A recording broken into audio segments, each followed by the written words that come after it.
পয়গম্বরদেরকে পয়গম্বরেরা। এই পৃথিবীর জমিনে আমি আল্লাহ তোমাদেরকে নেতা বানিয়েছি। কেন নেতা বানিয়েছি? আল্লাহ রাব্বুল আলামিন বলেন ইয়াহতুনা বিআমরিনা, আমার নির্দেশ অনুযায়ী মানুষদেরকে সহজ সরল পথ সঠিক পথ দেখাইবা, পথ প্রদর্শন করবা। আল্লাহ রাব্বুল আলামিন বলেন ওয়া আওহাইনা ইলাইহিম ফিলাল খায়রাত। আল্লাহ রাব্বুল আলামিন বলেন ওয়া আওহাইনা, আমি তাদের উপর ওহী নাযিল করলাম। ইলাইহিম ওয়া আওহাইনা ইলাইহিম, তাদের উপর ওহী নাযিল করলাম। ফিলাল খায়রাত, ওহী নাযিল করে আমি তাদেরকে জানিয়ে দিলাম তোমরা ভালো কাজ করবা, উত্তম কাজ করবা। আল্লাহ রাব্বুল আলামিন ওহী নাযিল করে তাদেরকে জানাইয়া দিলেন। ওই সমস্ত পয়গম্বরদেরকে আমার আল্লাহ ওহীর মাধ্যমে কি জানাইছেন? আল্লাহ রাব্বুল আলামিন বলেন ওয়া আওহাইনা ইলাইহিম ফিলাল খায়রাত, তোমরা ভালো কাজ করবা। ওই ফিলাল খায়রাত হইল উত্তম কাজ হইল। আল্লাহ রাব্বুল আলামিন বলেন ওয়া ইকামাস সালাত ওয়া ইতাআস যাকাত। আল্লাহ রাব্বুল আলামিন সূরা আম্বিয়া 73 নম্বর আয়াতের মধ্যে বলেন আমার পয়গম্বরদেরকে দুনিয়ার জমিনে আমি নেতা বানিয়ে দিয়েছি। আমি নেতা বানিয়ে দুনিয়ার জমিনে পাঠাইছি মানুষদেরকে পথ প্রদর্শন করার জন্য। আমি আল্লাহ তাদেরকে ওহীর মাধ্যমে জানিয়ে দিয়েছি ভালো কাজ করার জন্য। ওই ভালো কাজ হইল ওই ইকামাস সালাত, নামাজ কায়েম করা, ওয়া ইতাআস যাকাত, এবং যাকাত আদায় করা। আল্লাহ রাব্বুল আলামিন বলেন ওয়া কানু লানা আবিদিন, আর তারা আমি আল্লাহর ইবাদত করত। সুবহানাল্লাহ। অন্যান্য পয়গম্বরদের উপর আল্লাহ নামাজের বিধান দিয়েছিলেন, এই বিধান তাদের উপর ছিল। আল্লাহ এই পৃথিবীর জমিনে আমাদেরকে বানিয়েছেন শুধুমাত্র তারই ইবাদতের জন্য।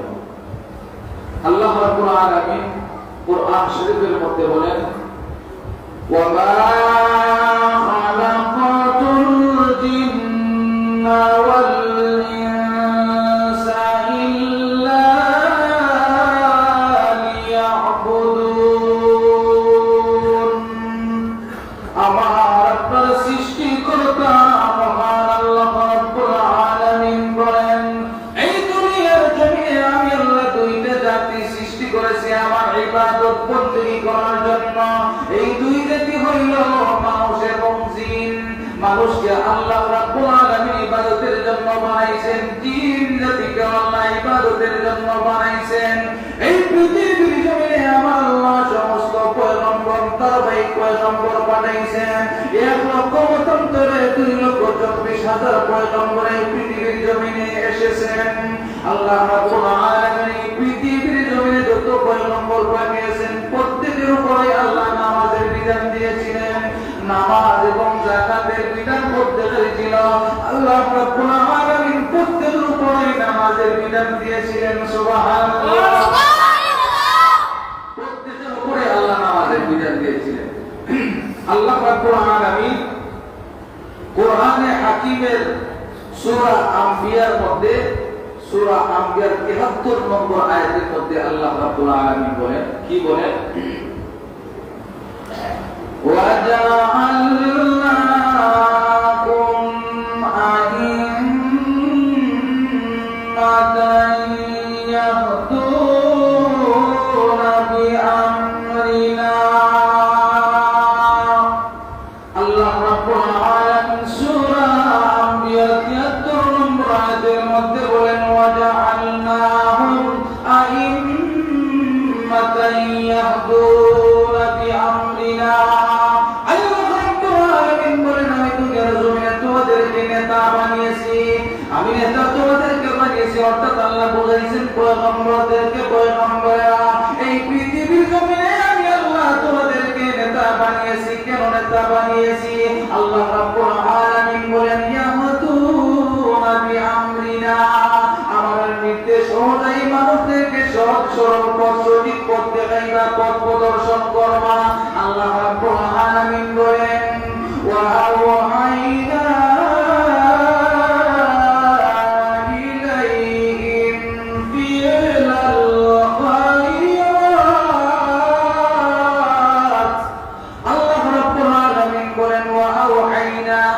তাদের উপর ওহী নাযিল করলাম ইলাইহিম ওয়া আওহাইনা ইলাইহিম তাদের উপর ওহী নাযিল করলাম ফিআল খায়রাত ওহী নাযিল করে আমি তাদেরকে জানিয়ে দিলাম তোমরা ভালো কাজ করবা উত্তম কাজ করবা আল্লাহ রাব্বুল আলামিন ওহী নাযিল করে তাদেরকে জানাইয়া দিলেন ওই সমস্ত পয়গম্বরদেরকে আমার আল্লাহ ওহীর মাধ্যমে কি জানাইছেন আল্লাহ রাব্বুল আলামিন বলেন ওয়া আওহাইনা ইলাইহিম ফিআল খায়রাত তোমরা ভালো কাজ করবা ওই ফিআল খায়রাত হইল উত্তম কাজ হইল আল্লাহ রাব্বুল আলামিন বলেন ওয়া ইকামাস সালাত ওয়া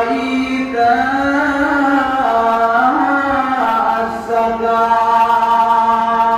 আল্লাহ রাব্বুল আলামিন সূরা আম্বিয়া 73 নম্বর আয়াতের মধ্যে বলেন আমার পয়গম্বরদেরকে দুনিয়ার জমিনে আমি নেতা বানিয়ে দিয়েছি আমি নেতা বানিয়ে দুনিয়ার জমিনে পাঠাইছি মানুষদেরকে পথ প্রদর্শন করার জন্য আমি আল্লাহ তাদেরকে ওহীর মাধ্যমে জানিয়ে দিয়েছি ভালো কাজ করার জন্য ওই ভালো কাজ হইল ওই ইকামাস সালাত নামাজ কায়েম করা ওয়া ইতাআস যাকাত এবং যাকাত আদায় করা আল্লাহ রাব্বুল আলামিন বলেন ওয়া কানু লানা আবিদিন আর তারা আমি আল্লাহর ইবাদত করত সুবহানাল্লাহ আল্লাহ রাব্বুল আলামিন তাদের উপর ওই সমস্ত পয়গম্বরদের উপর আল্লাহ রাব্বুল আলামিন নামাজ ফরজ করে দিয়েছিলেন শুধু আমাদের জন্য যে নামাজ ফরজ ছিল তা না আমাদের উপর যে নামাজের বিধান শুধু তা নয় ওই সমস্ত পয়গম্বরদের উপর আল্লাহ রাব্বুল আলামিন আগেকার যুগের পয়গম্বরদের উপর নামাজের বিধান দিয়েছিলেন তারা নামাজ প্রতিষ্ঠা করেছেন আল্লাহ রাব্বুল আলামিন ইসমাঈল জাবিহুল্লাহ সম্পর্কে বলেন তিনি যখন নামাজের বিধান তাদের উপরে চলে আসলো তারা তখন তাদের পরিবারদেরকে নামাজের দাওয়াত দেওয়া শুরু করতেন সুবহানাল্লাহ আল্লাহ রাব্বুল আলামিন হযরত ইসমাঈল আলাইহিস সালামের ওই কথাটুকু সুন্দর করে কোরআন শরীফের মধ্যে আল্লাহ কোট করেছেন আল্লাহ রাব্বুল আলামিন কোরআনে হাকিমের সূরা মারইয়ামের 50 এবং 51 নম্বর আয়াতের মধ্যে আল্লাহ রাব্বুল আলামিন বলেন 54 এবং 55 নম্বর আয়াতের মধ্যে আল্লাহ রাব্বুল আলামিন বলেন ওয়াযকুর ফিল কিতাবি ইসমাঈল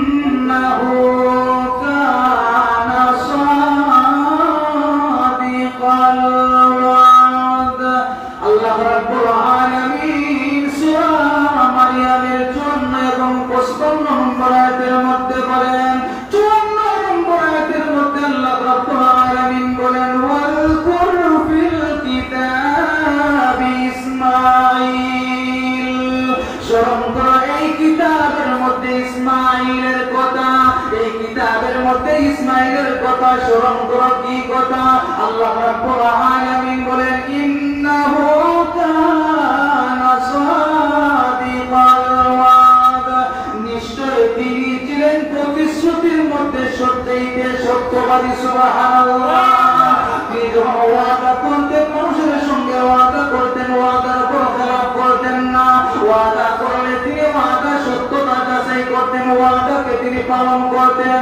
কেউ কেউ যদি তিনি বলতেন আমি অমুকদিন তোমার সঙ্গে লেনদেন করেছিলাম লেনদেন ক্লিয়ার করে ফেলবো অমুকদিন অমুক টাইমে তিনি লেনদেন ক্লিয়ার করে ফেলতেন আল্লাহ রাব্বুল আলামিন সূরা মারইয়ামের 54 নম্বর আয়াতের মধ্যে বলেন ওয়া কানা সাদিকাল ওয়াদ তিনি ছিলেন সত্যবাদী ওয়াদার ক্ষেত্রে সুবহানাল্লাহ ওয়া কানা রাসূলুন নাবিয়্যা এবং তিনি রাসূল এবং নবী ছিলেন আল্লাহর সুবহানাল্লাহ শুধু তাই নয় আল্লাহ রাব্বুল আলামিন সূরা মারইয়ামের 55 নম্বর আয়াতের মধ্যে আল্লাহ রাব্বুল আলামিন বলেন ওয়া কানা ইয়া'মুরু আহলাহু বিস-সালাহ ওয়া কানা ইয়া'মুরু তিনি আদেশ দিতেন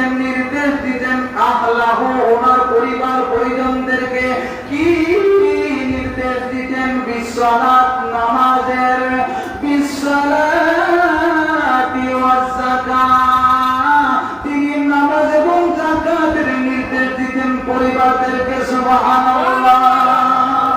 তিনি নামাজ এবং যাকাতের নির্দেশ ওর পরিবারদেরকে তিনি দিতেন। এখন বর্তমানে কি আমরা আমাদের পরিবারদেরকে নামাজের নির্দেশ দিই? আমরা দিই না। আমরা নিজেরাও পড়ি না, আমাদের পরিবার পরিজনদেরকেও নামাজের কথা বলি না। অথচ আগের যুগের দিকে তাকাইলে দেখা যায় আল্লাহ রাব্বুল আলামিন যে নামাজের বিধান দিয়েছেন, আমাদের উপর যে রকম বিধান, আমরা যেভাবে নামাজ পড়বো আমাদের পরিবার পরিজনকেও নামাজের তাগিদ দিতে হবে। আমরা নিজেরাই জাহান্নাম থেকে বাঁচতে হবে এবং আমাদের পরিবারদেরকেও জাহান্নাম থেকে বাঁচাতে হবে। আল্লাহ রাব্বুল আলামিন কোরআন শরীফের মধ্যে বলেন,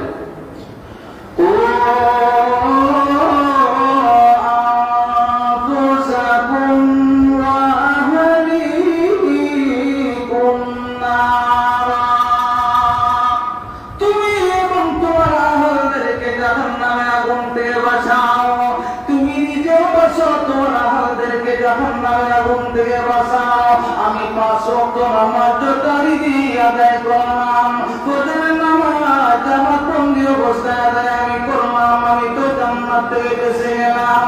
আল্লাহর হাবিব বলেন, না না, তুমি এখনো পর্যন্ত জান্নাত থেকে বাঁচতে পারো নাই। যতক্ষণ পর্যন্ত তুমি তোমার ঘরের মধ্যে নামাজ কায়েম না করবা, তুমি হইলা ঘরের সবচাইতে সম্মানী মানুষ, তুমি ঘরের কর্তা। তুমি নিজে যখন ফজরের নামাজ পড়বা, ফজরের নামাজ পড়ার জন্য মসজিদে চলে আসবা, ওই সময় তোমার দায়িত্ব হইল তুমি তোমার বিবিকে, তোমার সন্তানদেরকে জাগাইয়া দিবা, তাদেরকে বলবা তোমরা উঠে যাও, আমার ঘুমানোর সময় নয়, এখন ঘুম থেকে উঠে যাও, সূর্য অস্তমিত হয়ে যাবে, এখন উঠে যাও, নামাজ পড়ো, ফজরের নামাজ পড়ো। সন্তানদেরকে বলতে হবে, সন্তানারে তোমরা প্রত্যেকে ফজরের নামাজ পড়বা, ঘুম থেকে উঠে যাও। আপনি নিজে আসিয়া ফজরের নামাজ পড়লেন, ওইদিকে আপনি নামাজ কমপ্লিট করে ফেলছেন, আর ওই বাড়ির দিকে আপনার স্ত্রী ও বউ সন্তানকে প্রত্যেকেই ঘুমো। এখন আপনি তো জাহান্নাম থেকে বাঁচার ব্যবস্থা করে ফেললেন। আল্লাহ রাব্বুল আলামিন বলেন, তুমি বাঁচো, তোমার আহালদেরকেও বাঁচাও। তুমি নিজে নামাজ পড়ো, তোমার আহালদেরকেও নামাজের তাগিদ দিয়ে দাও। তোমার আহালদেরকে যখন নামাজের তাগিদ দিয়ে দিবা, তোমার আহালগুলো যখন তোমার কথা শুনিয়া চলবে, তোমার আইন মানিয়া চলবে, তোমার বিধান মানিয়া চলবে, তুমি যখন তোমার সন্তানদেরকে বলবা, সন্তানরে তোমরা নামাজ কায়েম করবা, নামাজ পড়বা, রোজা রাখবা, যাকাত দিবা, তোমরা প্রত্যেকে যথারীতি নামাজ আদায় করবা, তখন আপনার আমার ইজ্জত আমার আল্লাহ আকাশ চুম্বি বাড়াইয়া দিবেন। সুবহানাল্লাহ। আল্লাহ কি ইজ্জত বাড়ান নাই? কোরআন থেকে দলিল দিচ্ছি, সূরা লুকমানের মধ্যে পয়গম্বর লুকমান হাকিম, তিনি কেউ কেউ বলেছেন নবী ছিলেন, আবার কেউ কেউ বলেছেন ওলি ছিলেন। ওনার নামে আবার আল্লাহ কোরআন শরীফের মধ্যে একটা সূরা পর্যন্ত দিয়ে দিয়েছেন, সূরা লুকমান। আমার আল্লাহ এত দাম এত ইজ্জত কিভাবে ওনাকে দিলেন? কারণ হইল তিনি তিনার সন্তানকে যে আদেশ দিয়েছেন, ওই আদেশটা আল্লাহর দরবারে বড় পছন্দনীয় হয়েছিল।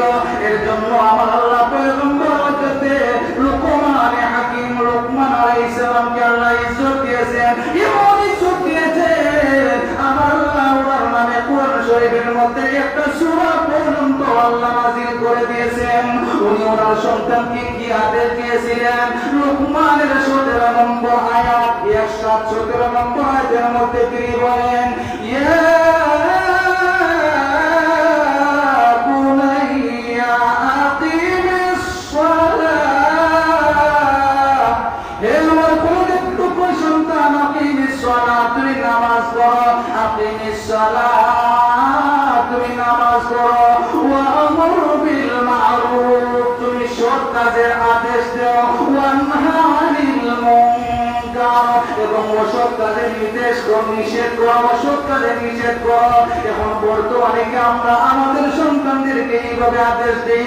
সন্তান তার ইচ্ছা মতো চলে, বাবার সামনে সন্তান সিগারেট খায়, বাবা সন্তানকে বলে না, আমার পরিত্যক্ত সন্তান, আমি তোমার বাবা নাকি আমার সামনে সিগারেট খাইবা না। বাবা বসে আছে চেয়ারের মধ্যে, চা খাইতেছে, ওইদিকে সন্তান বাবার কাছে বসিয়া বসিয়া মোবাইল টিপতেছে, গেম খেলতেছে। অথচ এখন বাবার দায়িত্ব সন্তানকে সঠিকভাবে লালিত পালিত করো। যদি ওই সন্তানকে সঠিকভাবে লালিত পালিত না করেন, কালকে আমাদের ময়দানে ওই সন্তান আপনার বিরুদ্ধে নালিশ দিবে। কি নালিশ দিবে? বুখারী এবং মুসলিম শরীফের বর্ণনার মধ্যে পাওয়া যায়, একটা সন্তান যখন কাঠগড়ার মধ্যে উপস্থিত হয়ে যাবে, আমার আল্লাহ যখন কাঠগড়া তৈরি করবেন, মিজানের পাল্লা যখন আমার আল্লাহ বসাইবেন, ওই সময় সন্তান আল্লাহ রাব্বুল আলামিনের কাছে বলবে, ও আল্লাহ, আমার পাল্লা তো ওজন করলেন, এখন আমার ঠিকানা কোথায়? আল্লাহ বলবেন জাহান্নামে। তোমার ঠিকানা জাহান্নামে, জাহান্নামের মধ্যে চলে যাও। সন্তান আল্লাহকে বলবে, ও আল্লাহ, আমাকে কেন জাহান্নামের মধ্যে দিবা? কিসের জন্য আমাকে জাহান্নামের মধ্যে দিবা? ওই সময় আল্লাহ রাব্বুল আলামিন জানাইয়া দিবেন, তোমাকে এই জন্য জাহান্নামের মধ্যে ফেলে দিব, দুনিয়ার জমিনে তুমি নামাজ পড়ো নাই, যাকাত দাও নাই, হক পথে চলো নাই, তুমি বেহক পথে চলেছো, এর জন্য তোমাকে এই মুহূর্তে জাহান্নামের মধ্যে ফেলে দিব। ওই সময় সন্তান ডাক দিয়ে আল্লাহকে বলবে, ও আল্লাহ, আমার তো জাহান্নামের মধ্যে ফেলে দিবা, আমার কোনো আপত্তি নেই, আমি জাহান্নামের মধ্যে পড়ে যাব, কিন্তু আমি আমার বাবার উপরে পা দিয়ে জাহান্নামের মধ্যে যাইব। কেন যাইব জানেন? আল্লাহ, আমি যখন দুনিয়ার জমিনে প্রাপ্তবয়স্ক হয়ে গেলাম, আমার বাবা একদিনের জন্য আমাকে বলে নাই, বাবা তুমি নামাজ কায়েম করো, আমার বাবা একদিনের জন্য বলে নাই, বাবা তুমি যাকাত দাও, আমার বাবা একটা দিন আমাকে বলে নাই, বাবা রে তুমি ওই করে চলো, ওই করে চললে তোমার ফায়দা হবে, তুমি সৎ পথে চলবা, অসৎ পথে তুমি চলিও না। একটিবারের জন্য আমার বাবা আমাকে এই কথা বলে নাই। আল্লাহ তো আমি যেহেতু জাহান্নামের মধ্যে যাইব, আরে বর্ণনার মধ্যে পাওয়া যায় সন্তান বলবে, আল্লাহ আমার একা একা জাহান্নামের মধ্যে দিয়েন না, আমার জন্য আমার বাবাটারেও দিয়ে দেন, বাবারে ওই আব্বা পুত মিলিয়া জাহান্নামের মধ্যে থাকবো। আল্লাহ হাবিব বলেন যে আমার সাহাবীরা, এখন সময় যে তোমরা নিজেরাই নামাজ পড়বা, তোমার আমাদেরকে নামাজের তাগিদ দিবা, তুমি নিজেই নামাজ পড়বা, তুমি নিজেই জাহান্নাম থেকে বাঁচবা, তোমার সন্তান পরিজন প্রত্যেককে জাহান্নাম থেকে বাঁচাইবা।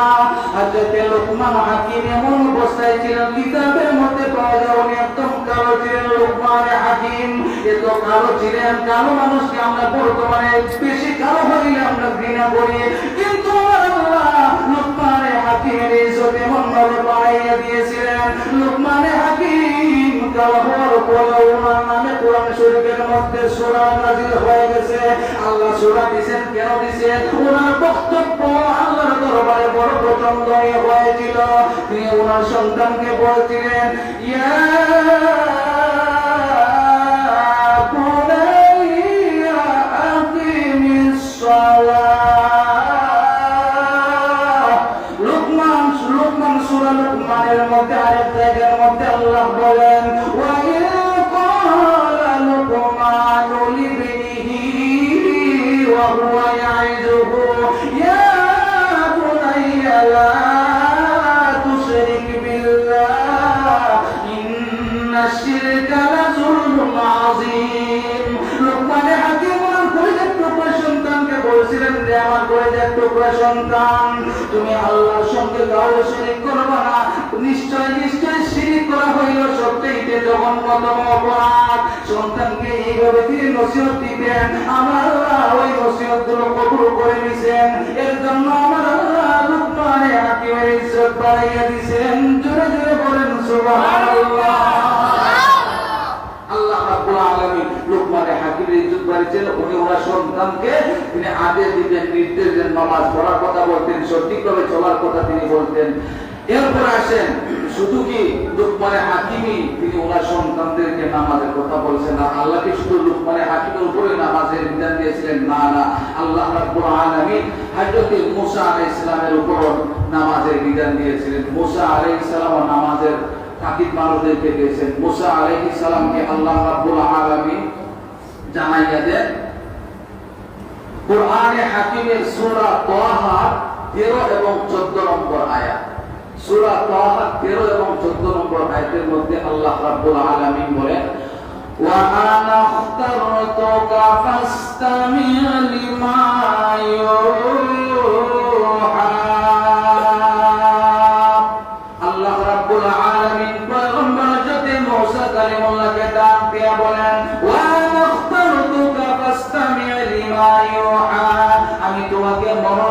করেছি এবং তোমার উপর দিয়ে ওহী নাযিল করা হবে। ওই ওহীটা ফাসতামিআ, তুমি শুনবা, মনোযোগ সহকারে শুনবা। ফাসতামিআ লিমা ইউহা, তোমার উপর দিয়ে ওহী নাযিল করা হবে, ওই ওহী তুমি সুন্দর করে শুনবা। আল্লাহ রাব্বুল আলামিন ওহী নাযিল করেছেন। ওহীর মধ্যে আল্লাহ রাব্বুল আলামিন বলেন ওয়া ইকামিস সালাহ ওয়া ইতাইজ যাকাত, তুমি নামাজ পড়বা এবং যাকাত আদায় করবা। আমার আল্লাহ শুধু পয়গম্বর, একজন দুইজন পয়গম্বরদেরকে আল্লাহ নির্দেশ দেন নাই। আল্লাহ রাব্বুল আলামিনের মায়ের একজন বান্দি ছিলেন হযরত ঈসা রূহুল্লাহর মা মারইয়াম আলাইহিস সালাম। মারইয়াম আলাইহিস সালামকে আমার আল্লাহ আদেশ দিয়েছিলেন সূরা আলে ইমরানের 43 নম্বর আয়াতের মধ্যে আল্লাহ রাব্বুল আলামিন বলেন ইয়া মারইয়াম কুনুতি